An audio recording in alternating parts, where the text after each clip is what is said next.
of Ghana via partner stations. This afternoon, families accused police of extrajudicial killings after anti-robbery operation in the Upper East region led to the killing of 2 men. They were not given access to a lawyer or relative, and in less than 48 hours, they were dead. The statement the police gave is that they were arrested at an armed robbery scene, they opened fire at them, and they killed them. No, it is not true. Well, we have details as the grieving families demand independent investigations into the deaths of the 2 men. Also this afternoon, cocoa farmers go unpaid again as Ghana's producer buying companies face a 60 million debt, with state buyer owing farmers millions of cedis for over 9,000 bags of beans not bought. With more as a consortium of Ghanaian banks owed 257 million cedis secure a court order to sell off the company's assets weeks after government's commitment to buy beans. Also, government reinforces defense for central bank against over 15 billion cedi loss as presidential advisor on finance at Tekpe says Ghana's economy was headed for doom, but the Bank of Ghana had an intervention. The fiscal, was just in a mess. So I'm saying that we should rather say never again should we default, and never again should the country, suffer a haircut. In sports, the African Aquatic Championships enters the home stretch with Ghana still in contention for major honors. We'll update you from Algeria. Also coming up, heightened calls for construction of a third bulk supply point in the Ashanti region as Love News checks find Energy Minister's claim of commissioning a new supply point in Kumasi false. These and more coming up with me, and we'll tell you how well some people know the Imam.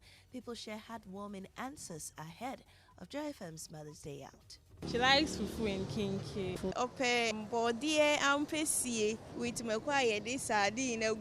Without her, I wouldn't be who I am today. I really wish her happy Mother's Day. These and more with me, Maame Esi Nyamekye Thompson. Stay with us for details.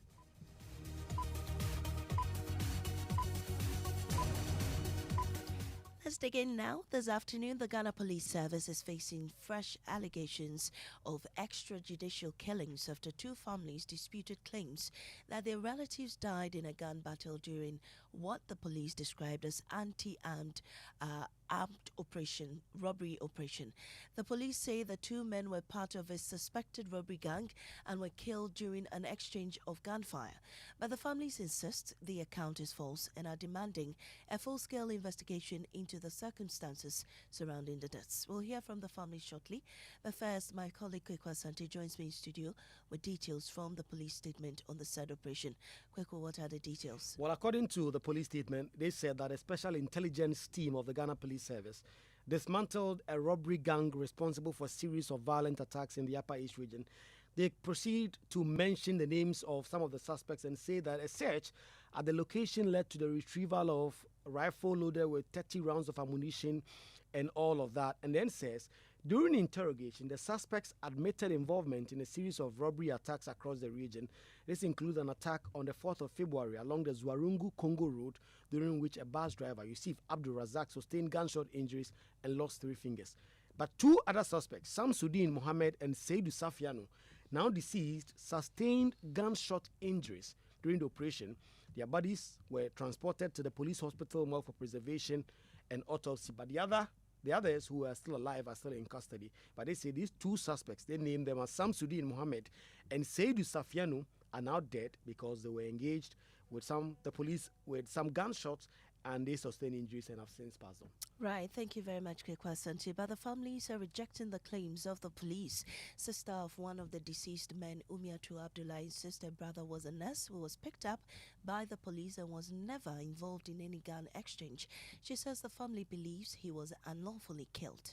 Shamsuddin Mohammed, Safianu Seydou, and some other 4 guys who are still in police custody were arrested in their house, in their home in Bogatanga, taken to the police station, Zwarungo police station. They were not given access to a lawyer or relative, and in less than 48 hours, people of Ghana, they were dead. The statement the police gave is that they were arrested at an armed robbery scene, they opened fire at them, and they killed them. No, it is not true. They were arrested in in their homes. We have evidence to prove that they were arrested in their homes because they arrested another person who is a student in the house, released him because he's under 18. Then the other 4 are still alive and they are there. We are seeking the Ghana government, Mr. President, Your Excellency John Dramani Mahama. We seek justice for Shamsuddin Mohammed and Seydou Safiano. We don't know what has happened to them. This is injustice. This is injustice, Mr. President. The Interior Minister, National Security Coordinator, whoever that is involved. This is our story. Please, we need help. Justice for Shamsuddin and Seydou Safiano. Also, the family for the second deceased held a press conference describing the police's account as misleading. The families and friends of the 2 men killed in the operation do not agree with the police account of events. In a press conference, the families said 10 individuals were arrested on 30th April 2026 at a residence in Zwarungu and taken to the local police station. They say family members and eyewitnesses who visited the station that night and the following morning saw all detainees alive, in good health, and without visible injuries. Out of the 10 arrested, 4 detainees were granted bail, a police inquiry bail. One of the suspects, Shamsuddin Mohammed, was alleged to have stolen a motorbike and was taken away for interrogation. Later, around 10:30 a.m., that is the following day after the arrest, on Thursday, 30th April, Seydou Safiano was also taken out of the police cells for interrogation. The remaining 4 suspects were still held at the police cells to assist investigations. Subsequently, 2 of the detainees, namely Shamsuddin Mohammed and Seydou Safiano, who had earlier been visited and seen by eyewitness and the family in good condition, were later reported dead from alleged gunshot wounds as a result of an exchange just here. The question we ask is, how did it happen? The group has raised several concerns they say point to possible violations of due process and the right to life. The question we ask is, they kept them in the police cell for 24 hours. If they were indeed injured, why didn't they send them to the hospital? The families are therefore calling for the establishment of an independent commission of inquiry to ascertain the circumstances surrounding the deaths and to ensure accountability where necessary. The Upper East Regional Police Command says the case is still under further investigations and therefore police may respond to the allegations raised by the families at the appropriate time. Reporting for Joy News, Albert Sorry, Bolgatanga. Yes, there was. Well, moving on, Presidential Advisor on Finance Seth Tekpe has jumped to government's defense over the Bank of Ghana's 15 billion 2025 operational loss. The loss has sparked controversies, especially from the minority, who warned that the occurrence, if not checked, could result in the Bank of Ghana going insolvent. However, government fights against this session, justifying it with a recent improvement in the economy. The former finance minister explains to George Riafi on PM Express last night that the bad state of Ghana's economy as they have inherited in 2025 and why the Bank of Ghana had to step in. We inherited a situation where debt was suspended and not paid. And we risk being kicked out of the IMF program with disastrous conditions. We inherited a situation where the ratings of our bonds were junk, right? We inherited a situation where, let's say, the fiscal, was just, in a mess, where inflation was high and where, you had, on the fiscal side, huge, deficit. Oh, no, but there was some correction. I'm coming. Yes, I'm coming to the impression is that everything was gone. No, but you are downplaying. Excuse me to say, you are downplaying, or you seem to be downplaying what the Minister for Finance was doing. The Minister for Finance moved in quickly to mop, loose government cash, which prevented the Bank of Ghana, or saved the Bank of Ghana from continuing to finance government, as was being happening in the past. I must make the point that the result shows that there has been zero financing. Yes, there has been zero financing, yes. And that's a fact. Remember, remember, the appreciation was also a complemented, our debt repayment. Remember, I don't think we should forget so soon, the IPPs that were not paid, which have been paid, the China loans that were not paid, so, which have been paid, the commercial loans, both domestic and external, which, the payments to the pension funds and the rest, these were all tough fiscal measures. Mr. Okaikwei has also been justifying Goldman's decision to invest into the gold sector to increase Ghana's international reserve at a cost of over 9 billion cedis. So remember that one of the things was to move in quickly, to strengthen the reserves, which translated in appreciation, the city and all that, right? It's the sanitization of the marketing of gold. So I believe that, yes, you couldn't get everything right, as Anna was pointing out, but at the same time, we need to, complement, right, the sanitization of that whole sector, which led to significant increase, in reserves for the central bank. And by the way, let me make another correction. Globally, gold is the most aggressive competitor for the dollar before you come to the euro, yen, and others, right? This Ghana was the Gold Coast. Ghana's gold was going all the way out, to areas, and which they were using to stabilize their economy, from Middle East to Europe to everywhere. So I think we should also look at, the positives in terms of real sector, sanitization that took place. Well, Mr. Okaikwei says the John Mahama government deserves commendation instead of criticism. As a country, we should be worried. I know, but I'm saying that going forward... No, I'm saying that, please, I'm saying as a country, we should be worried and say that never again to HIPIC, never again to default, never again to depletion, never again to monetization. Never again to a 15.6 billion loss. Of course, but the 15, I'm just... I get you, but I'm saying that... I'm just saying that the point I'm just trying to make here is that, I'm saying that even... Sorry, George.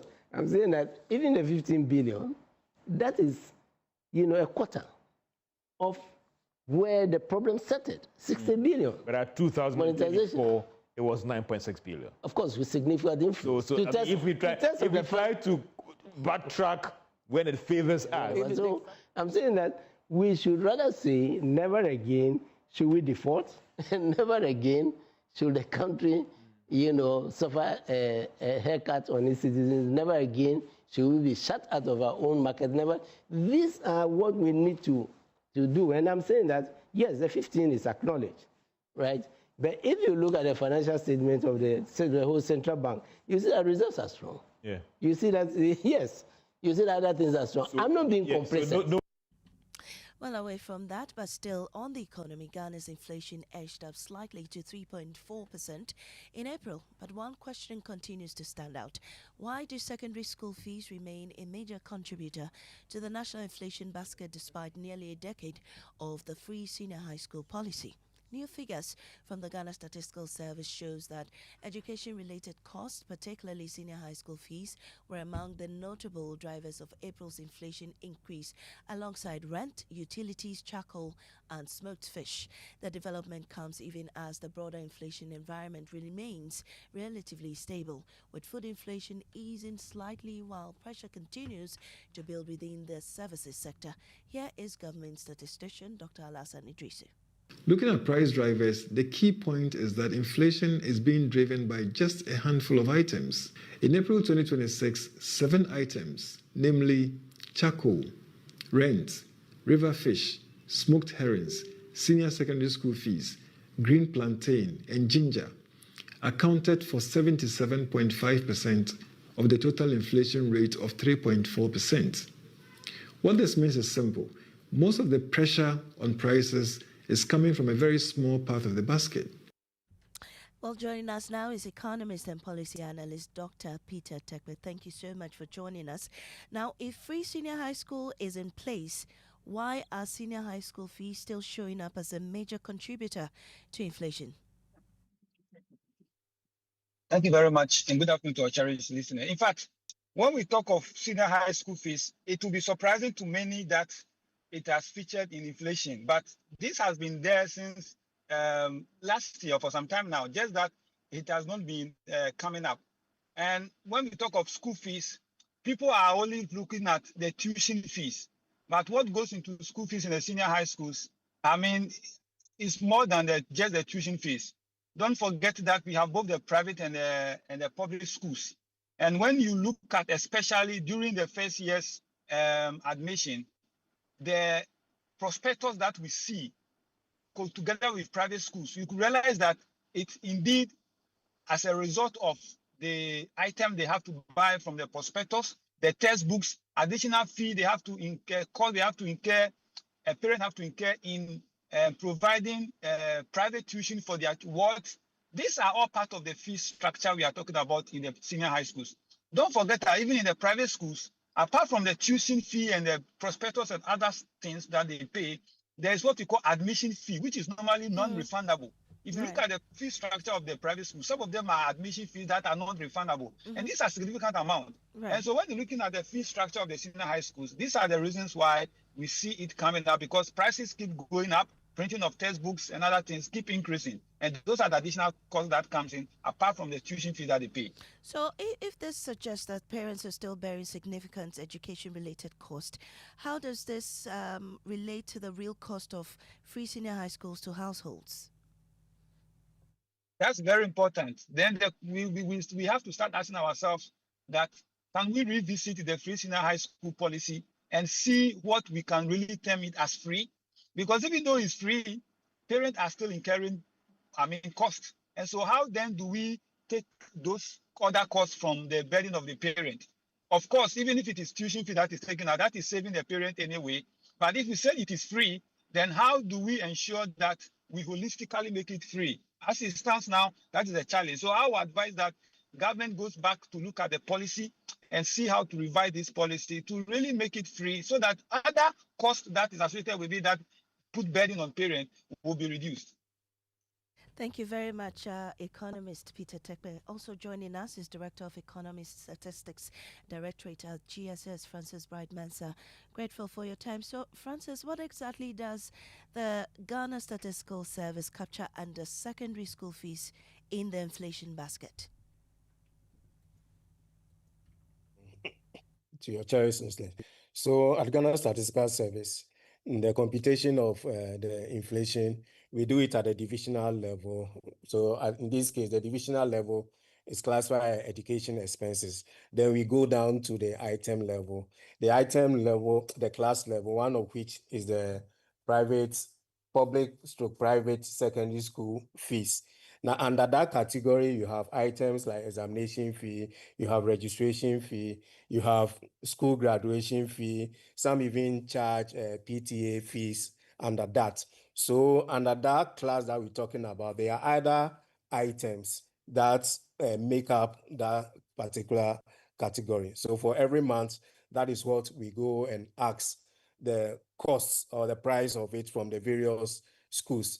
And that group is also made up of the private and the public schools. So for every private school that we have captured in our basket, or we visit it every month and ask that same price. But you could see that the inflation dropped from 12.2 in March 2026 to 11.4 in April of 2024. But because of its weight, that is why it came up among the top 20 items that are contributing to the inflation that we see in April 2026. Grateful for your time, and as Director of Economy Statistics Directorate at the Ghana Statistical Service, Francis Bright-Mensah. Well, Ghana state-owned cocoa buyer PBC is unable to purchase cocoa from farmers after accumulating debts of $60 million that has left it facing an asset seizure 3 months after government's promise to restore it as the country's leading cocoa buying company. Fresh figures reported by Reuters indicate that PBC is owing farmers over 20 million cedis for more than 9,000 bags of beans delivered. Let's take a listen to the Finance Minister, Dr. Kesiel Atufosin, announced the decision to make PBC a leading buying license company in February 2026. State-owned produce buying company, PBC, will be revived to resume full operations and become the leading license buying company in the cocoa sector with immediate effect. With the new financing model, Cocoa Board can sell beans of any volume to local processing companies to promote value addition and job creation. But what more do we know as far as numbers are concerned? Head of research here, Johnny's Isaac Ofieje joins me with details. So Isaac, let's look at this. The issue about 60 million cedi debt. Who do they owe? Well, out of this $60 million debt, PBC owes a consortium of banks some 257 million Ghana cedis. It owes farmers 24 million cedis, and the remaining amount or the remaining debts includes 24 months of unpaid staff salaries, vendors arrears, and outstanding statutory payments. Right. Okay, so we understand PBC risks losing some asset due to its debt default. What more do we know?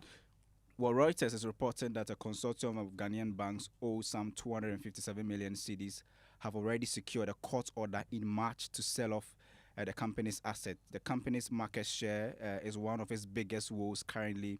It's used to control about 30% of the domestic market, but currently buys less than 5% of Ghana's cocoa produce. All right. Thank you, Isaac Ofieje. You're still listening to the Midday News here on Joy 99.7 FM. We'll take a break. We'll return to sports, where the African Aquatic Championships enters the home stretch with Ghana still in contention for major honors. We'll have an update from Algeria. Also, heightened calls for construction of a third bulk supply point in the Ashanti region as Love News checks finds Energy Minister's claim of commissioning a new supply point in Kumasi false. I went to Kumasi and commissioned the AXA plant. I went there and commissioned a new bulk supply point. Well, how well do you know your mom? People share heartwarming answers ahead of Joy FM's Mother's Day out. She likes fufu and kinky. Ope body ampesi with me quiet this sardine guso. Without her, I wouldn't be who I am today. I really wish her happy Mother's Day. When I wake up in the morning, I brush my teeth with Kale Charcoal toothpaste. This gives me confidence all day. Anytime you meet Amma, don't be surprised I smile showing my beautiful white teeth because I don't have cavity thanks to Kale Charcoal toothpaste for its natural charcoal properties. In fact, we are like twins. I can't go without my Kale Charcoal toothpaste. That be why I use Kale Charcoal toothpaste morning and night when I go bed safe. It make my teeth white when it comot every scent from my mouth inside. My confidence level they go up, so I show my 32 teeth all.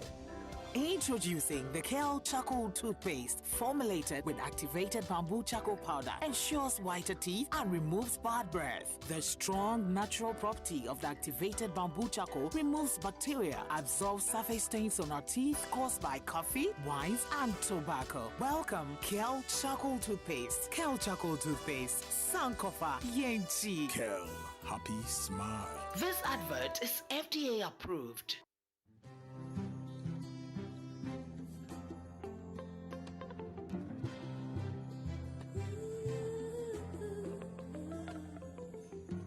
Hello and welcome back to Gomwa Central, where amazing things happen. And after Easter, there is something big that is happening in Gomwa Central, and this is Mame's Day out. This Mother's Day on the 9th of May 2026, something amazing is happening at the Crown Forest Resort. At Crown Forest, you will get to see the zebras, the giraffes, the antelopes. You get breakfast and lunch, and trust me, it is a buffet. Eat as much as you want at Crown Forest before you leave Gomwa. That is not all. You are also getting horseback riding, you are getting paddle boating, you are getting giveaways, dancing competitions, everything that you can think of. You get to go on a whole safari tour, and this is what Multimedia and Joy Brands is bringing to you. This is the Mame's Day out at the Crown Forest Resort, with just 1,500 for couples, with 800 for singles, with 500 for kids. You get a bus to take you all the way to enjoy all of this. Listen, there is nothing better than this, and if you want to be part of this, please call 0591 709309 and give your mother the best time of her life at the Mame's Day out at the Crown Forest Resort. Can't wait to see you. The Joy FM Mommy's Day Out trip is brought to you by Crown Forest, where nature meets luxury. Achimota Retail Center, your vibes in Kwa, chic collections, where fashion counts. Cleaver Kinky, embrace nature, embrace perfection.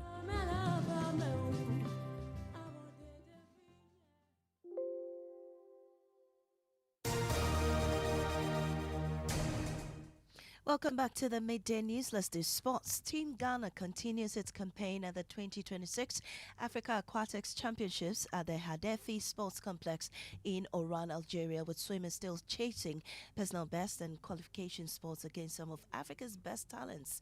Joy Sports, Mubarak Harina reports from Oran.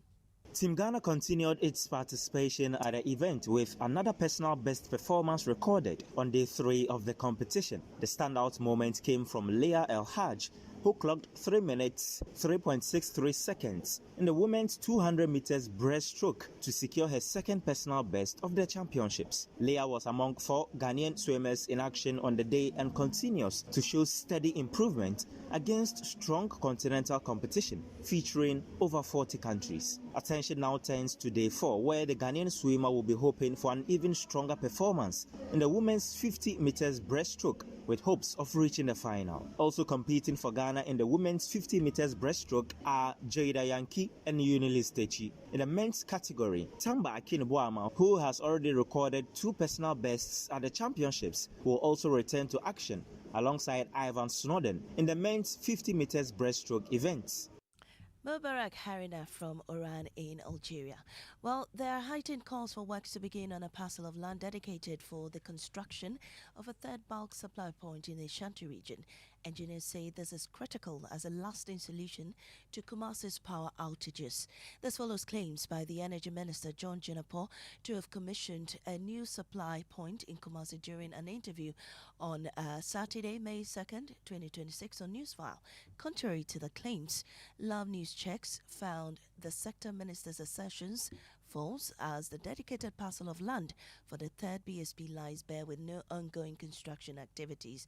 But before we go on the phone lines and speak to my colleague Emmanuel Baikweku, who did these checks, here is the sector minister speaking to host of Newsfile Samson Ladi and Yanani on Saturday. How do you want people in Kumasi to take your assurances after you had told them long ago that the problem had been fixed and it really was not? I don't remember telling the people of Kumasi that their problem has been fully fixed. I went to Kumasi and commissioned the AXA plant. I went there and commissioned a new bulk supply point. And I told them we have 4 new or existing programs that we intend rolling out. Well, let's go to Kumasi and speak to my colleague Emmanuel Baikweku. Emmanuel, so what did your checks reveal?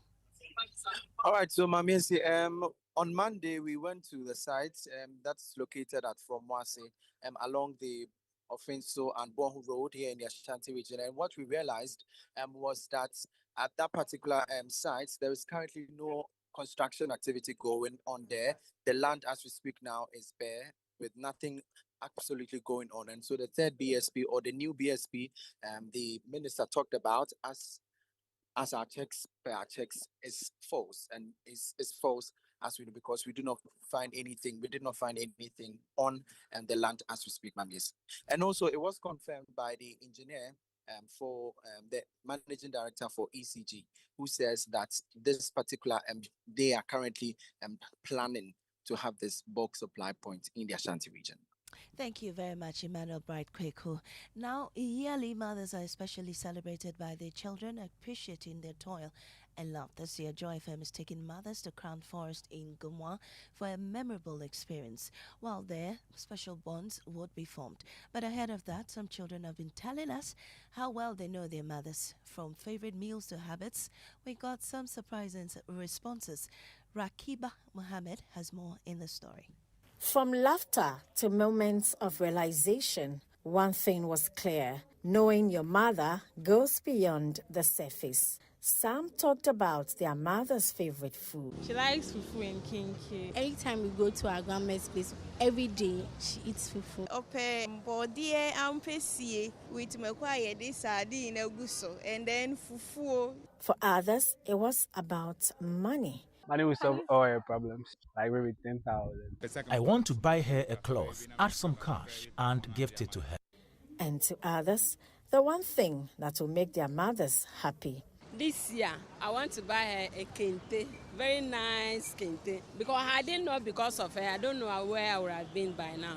Then the wishes poured in. Without her, I wouldn't be who I am today. I really wish her happy Mother's Day. On this Mother's Day, I would like to wish her happy Mother's Day. Sweet mother, I no go forget you. I just want to wish her a happy Mother's Day and thank her for all the things she does for me. I really appreciate it. To honor mothers in grand style on Mother's Day, your superstation Joy 99.7 FM is taking you and Mom to Crown Forest in Gomwan Swayim in the Central Region for a refreshing escape filled with fun, relaxation, and adventure. Here is Lexus Bill with Joy Entertainment. This year, why don't we give them a memorable experience? We want you to take your mom out to the Crown Forest Resort. It's a lovely place in Gomwan.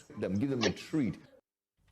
So the venue is the Crown Forest Resort in Gomwa to take care of your mother. I'm taking her, Adobia. You're taking your mom as well, right? Oh, yes. This weekend promises to be nothing short of amazing because all roads are definitely leading to Gomwa and Swayim. That's Crown Forest Resort, because our superstation Joy FM will be celebrating mothers in a special way, just like what's in Hannah's report. However, it's still going to be a packed, highly energetic weekend across Joy FM, Joy News, and Joy Prime. We're kicking off on Saturday morning at 5:30 a.m.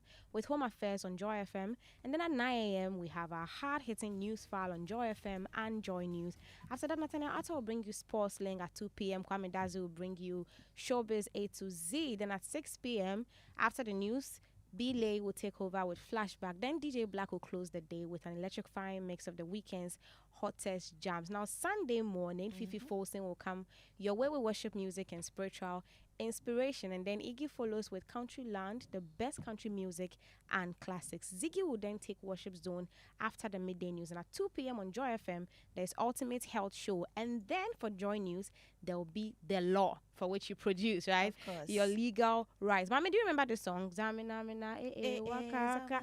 Good. So 2010, that was the World Cup in South Africa. Yes. That was Shakira's theme song for the World Cup. Right. Well, this year, with 35 more days to the World Cup, Shakira has released a new song ahead of it, and it's featuring Nigeria's Burna Boy. The title is Die Die. Let's listen to it. Oh yes, a nice song. People are beginning to accept it, but this is just a teaser. It's the full set will be released on May 14th. So that's what I have for you today. Exciting times ahead, isn't it? Thank you very much, Adobia. And that's how we draw the curtains on this afternoon and news. I am Maame Esi Nyamekye Thompson.